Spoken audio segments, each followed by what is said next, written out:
Finally, the day came where, what the hell? The day my gosh, people are so stupid. What the heck is that? Oh my gosh, that was a hog. I saw an alligator here, and then I just saw a freaking hog over there. That is crazy. I hate that this happens during a serious video. Oh my gosh.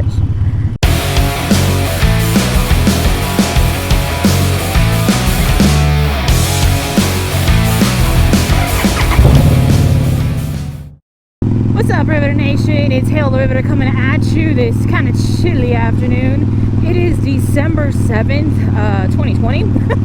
I knew I just had to drop that date in there for you guys. It is December 7th. So today is a day that will live in infamy, because today is the day that Pearl Harbor was bombed by the Japanese. I figured it'd be a great day to kind of make my Freedom Friday video. So that's what we're going to do today. Alright guys, the power couple of World War II is what I wish to bring to you guys today. If you guys have not heard the names of Gilbert and Eleanor Krauss, I'm telling you, I don't know what the school system is teaching us or not teaching us. I recently was made aware of this power couple, and I just think that the whole world needs to know about everything that they did. They were absolute powerhouses during World War II in the fight for, not during, sorry, like kind of at the beginning of the World War II, so they were powerhouses, and I'm going to actually tell you what deeds they did to be regarded as the powerhouses that I'm claiming them to be. Oh, goodness gracious me. Alright, so let me just kind of set the scene for you guys. For those of you guys who do not know what the Holocaust is, and if you're my viewer, I'm pretty sure you do, because we are like-minded individuals, different yet united. Okay, so the Holocaust was basically Hitler hating the Jews and got a whole nation and different kinds of people to completely try to obliterate. What the hell? Okay, dude. Completely tried to obliterate a complete race, like the Jewish people. So about 6 million or more were killed during this Holocaust period. And what was happening is basically there was propaganda on both sides, with both causes. Hitler was indoctrinating the people of his country, of Germany, saying that Jews were evil, they were bad, they were this, they were that. If you tell somebody something long enough, if you tell them a lie long enough, they're going to eventually believe it. And that's literally what happened with Germany, is they eventually believed the lies and the deceit of Hitler. It was very, just bad situation. And so he was telling them this, and then he was telling them, okay, we're going to take the Jews and we're going to put them away. We don't want them living in our countries. We want to, we don't want them here with us because they're bad, they're this, they're that. And anybody who disagreed with that, they got sent to these camps. And at first they were saying, like, these concentration camps were just like just a holding place kind of for them. Turned out to be much more. Are you gonna turn, bro? Are you gonna turn? When are you gonna turn? They were telling these people, like, oh, like, they're just there, it's just a holding camp for now. We don't want them to stand up and come against us. And it was just a bunch of BS. They were basically taking these people, these human lives, and completely just doing whatever they wanted with them. The Nazis had free reign to do whatever, whenever, to whomever, and how they saw fit. And a lot of people just turned a blind eye to this. There's so many stories. Today I was doing my complete research. There are so many stories, and you guys know that I love World War II. Like, I love the knowledge that I gained from World War II.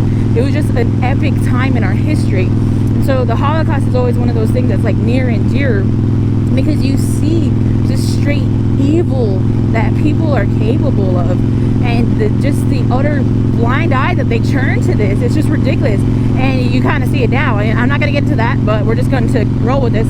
So basically what happened, and why I believe, or why I'm presenting Gilbert and Eleanor Krauss as, if I said their name incorrectly, I'm so sorry. It's Gilbert and Eleanor Krauss.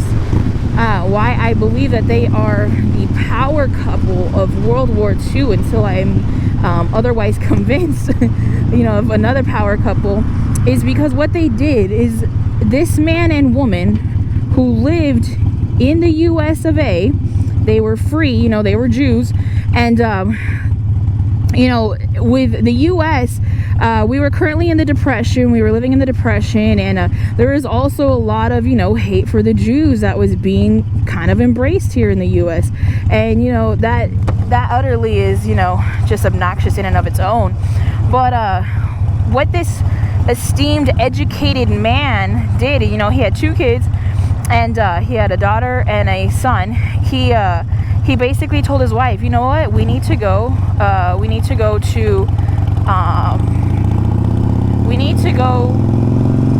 and get 50 kids. Because what this guy was doing is he was, like I said, he was educated. He was a partner in a law firm, and he was seeing that, there was a quota for immigrants and refugees in the US, and of course we were living through a depression, so we were not wanting to just let everybody come in because of the lack of resources, which I totally understand. I get that, but what was going on is that these quotas were not being filled by either people who were of Jewish descent who had passed away or had already fled to another country. So there was unused visas just sitting there that could have been utilized to bring in other people. And they saw the waiting list, to get into America is a long list. They said we have a certain quota, and the people we currently have on this list will fill the quota for the next 5 years. That is a absolute desperation of people trying to come into the United States of America during this time, And so what he said is he told his wife, listen, I know that there's unused visas. We are going to figure it out. We are going to get 50 children, and we are going to bring them back with us to the United States. And they did this all on their own dime, all on their own dime. So as it was, Eleanor, she started working on the paperwork part of it, getting affidavits and all kinds of stuff ready and prepared. She prepared 54 affidavits because she said in case there was something wrong, their goal was 50. But in case there was something wrong with some of the paperwork, at least she would have 4 extra. So she, and that was her, that was her inclination to do. And so she was in charge of all the paperwork, and her husband was in charge of the logistics of it. And so basically what they did is they started, putting their heads down into the grind. And what was happening is some of their Jewish friends and even Jewish politicians and other politicians were telling them, you guys have to let this go. What you're trying to do, a lot of people are coming up against it. They do not want this to happen. They do not want this to occur. You have to let it go, to benefit you and your family. There was threats of violence, and they said no. They had a goal, and they were going to do whatever they could do to complete that goal. And it was to get 50 Jewish children out of Germany and into the US because of what was going on in that country. Just complete and utter chaos and evil, lascivious acts, And so they finally got everything came together. They had a pediatrician friend who was kind of on the same side as them. He was very well educated, and he saw what was going on, and he was like, no, I'm not going to let that happen. And these were Jews, they were seeing the persecution that was going on and against them in their home country, but they were also seeing that their home, because the U.S. is their home at this point. They were seeing that the persecution coming against these people in Germany, in all parts of Europe, and they were like, no, not on my watch. If I could do anything, I'm going to bring children, and I'm going to save children. So that's what their goal was. And finally the day came where, what the hell? The day oh my gosh, people are so stupid. The day came where they can finally go to go out to Vienna and go do it. And so basically there was so much paperwork issues. There was so much pleading that they had to do, and these people were wealthy people. He was educated, he was a partner, he was the head of several departments of mental health. He liked to breed cows. So these people were people of means, and they were completely under the obligation of forfeiting their means to see that other people could prosper, or at least have a chance in living a better life. That's what their goal was. And so they went over, and word had already gotten around that there was people coming to save children. That's what the word was, and that people were coming to save children. So there was hundreds of children and parents, lined up. The desperation to get it, these people were looking at any way that they could get out of these countries that were just persecuting them, persecuting them for no reason, no apparent reason. And, hearing the stories, listening to these survivors talk and share, the exact nature of what was going on is completely heartbreaking. This video is going to be very long because it's just an absolute testament to capability of human beings, both on the evil spectrum and on the kindness spectrum, that, it's just these acts towards human beings that were just so disproportionate to what you could ever think a human being was capable of doing to another.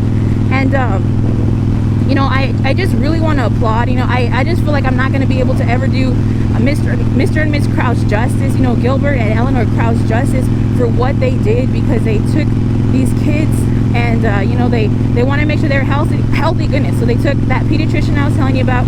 They took him over with them. He was doing the examinations of the children. You want to make sure that these kids are mentally healthy, as because of all the persecution that they're already facing. They didn't want to make sure that they weren't taking liabilities. Basically, it's sad, but it is what it is.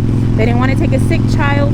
They didn't want to take a child that the mental trauma was already too much for them to bear, and they weren't going to be able to completely live for the opportunity that was going to be afforded to them.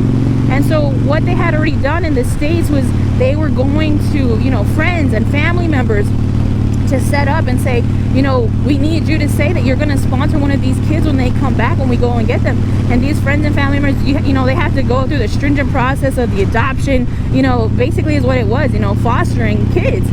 And so Eleanor put it once, like, I felt so bad because I was asking them for a favor, and then I was asking them personal financial questions, to make sure that they can go through and follow through, and they can actually be considered to foster these children.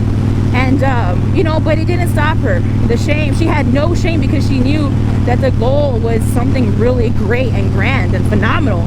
So they get out there, they finally get everything right. They have to meet because goodness, they need to get these children out of the country legally. They cannot do it illegally.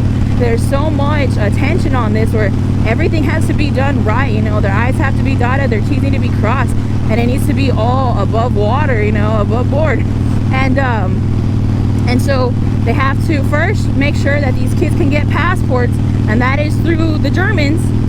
So they sit down with the Gestapo, one of the head Gestapo guys, and he's asking them questions and kind of grilling them and seeing what this whole operation is all about. And he tells them, no, you guys will get the passports for all these kids that you presented me. Okay, so one thing. So now they've gotten one step down, even though there's been so many steps leading up to this. They have to go, whenever they have to bring this kid to the U.S. Embassy, they have to say, okay, we have passports for these kids, but we need visas to get these kids in. We have the sponsors, we have this, we have that, we have the affidavits, and everything. They were saying, no, this is not in line, this is not in line. So Gilbert challenged one of these guys on it, said, tell me what's not in line. And he went at it hardcore, because if anything, this was all for naught, to get all these kids and their parents' hopes up for nothing. And so finally they say, okay, no, everything is in line. So the day is coming nearer to get these kids out of Europe and into America. And one of these kids falls sick, and they have to tell him, you cannot come with us. So they have to tell him, you cannot come with us, and another kid takes his place. I'm just going to tell you right now, that kid died in a concentration camp. He died in a death camp. This was a matter of life or death for these kids. That was one life lost out of the 51 that could have possibly been lost. Yes, it's sad, it's horrendous, it's horrible. Any life loss is horrible. But 50 kids made it to the U.S. And because of how the U.S. is structured, when they had kids here, some of those parents then had a leg to stand on to say, hey, we need a visa to come in and take care of our kids because they're in foster care right now. And so this couple, you know, did it all. They faced head-on persecution from their own friends and family members, from people who they didn't even know, for politicians, you know, and different countries. They faced it head-on. They didn't care. They had a goal in mind. And once they accomplished it, they came home. They did what they had to do, and they never talked about it. They never wanted, you know, to be praised for it or anything like that. And just the courage and the bravery of these people. One of the biggest things that cut me deeply is because my parents, you know, some of you guys know that my parents, they don't live here in the U.S., you know. They're here now, you know, because of COVID and all kinds of stuff right now. But my parents live overseas, live in another country. And, you know, the first time that they left, because my family is very close-knit, that airport visit was one of the worst experiences of my life, you know. What the heck is that? Oh my gosh, that was a hog. I saw an alligator here, and then I just saw a freaking hog over there. That is crazy. I hate that this happens during a serious video. Oh my gosh.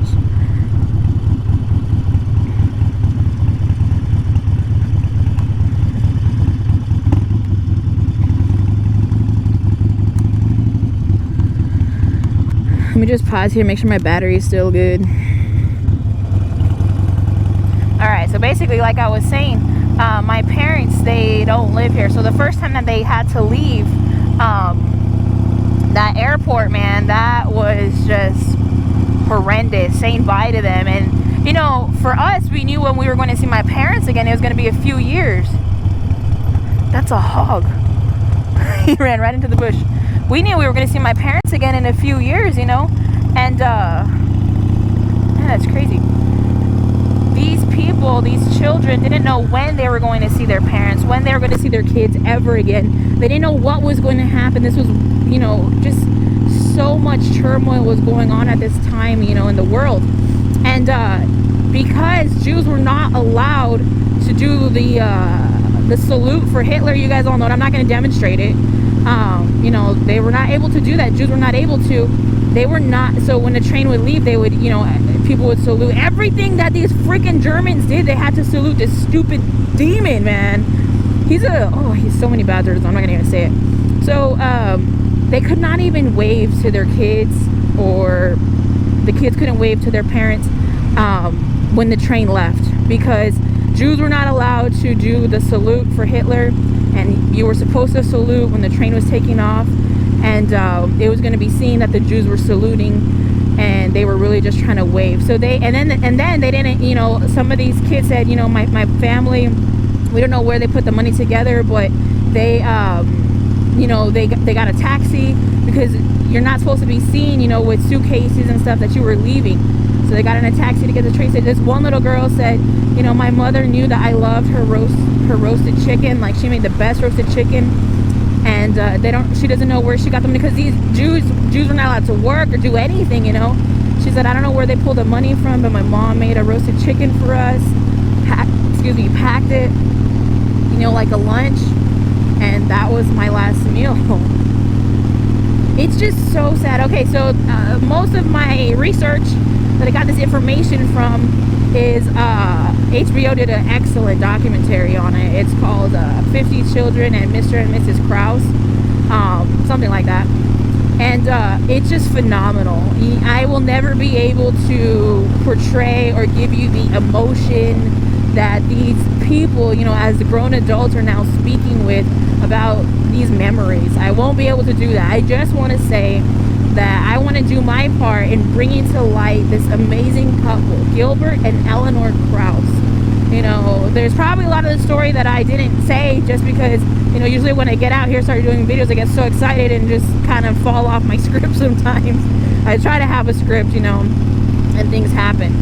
But I just want you guys to know who these people are, what their names were, and share their story, man. Their legacy is one for the books. Their legacy is one that should be taught to generations and generations and generations, because they saved 50 children's lives, you know, and the lives of some of those families, because those parents were able to come in and not have to go through concentration camp, and you know, all the filth that these freaking Nazis were putting them through. So I just really want you guys, well, I just really wanted to share that story because it was one that was completely eye-opening to me. You know, they are, and at first, whenever I heard their names, I was like, oh, okay, like I can say like, well, they live in the spirit of freedom. No, they were U.S. citizens. They were established, wealthy U.S. citizens who saw the need. And the only thing that I can equate this to, you know, going back to my church background, is such a time as this. You know, Esther, if those of you guys who don't read the Bible or know the Bible, Esther was placed in a certain, you know, I'm not going to go too much into this, but Esther was placed in a certain situation where it was literally her at such a time as this, where if she didn't act, people's lives were going to be in jeopardy and in danger, you know. And so such a time as this, you never know what your time is. Sometimes we don't know what we're made for, what we're made to do, and sometimes we just find it, you know. But they knew what their legacy was supposed to be. They knew what actions they were supposed to take, regardless of how it was going to come back to them. They didn't care. All they wanted to do was serve a purpose, and they served a purpose very well. Gilbert and Eleanor Krause, thank you so much for watching this video. My name is Halo the Riveter. Like I said, if you want more information on them, there is an HBO documentary called 50 Children and Mr. and Mrs. Krause. It's really good. I found it on Hulu. You can probably find it on Amazon Prime as well. I'm not advertising. I'm just saying, you know, watch it, learn something. You probably won't learn it all from me. But thank you guys so much. Like I said, Halo the Riveter. If you like this video, please give me that thumbs up. Comment. I want to know what your thoughts are on this Freedom Friday. Thank you guys so much for joining me on Freedom Friday. I hope to see you guys on the next one. If not, hashtag always forward motion. You know, whether you're going forward at a crawl, a jog, or a full-on sprint, as long as you're moving forward, we can obtain our goals. Whether it's our goals to get back this country or our goals in our moto journey. So thank you guys so much for your time, and thank you for tuning in. Hopefully I will see you guys on the next one.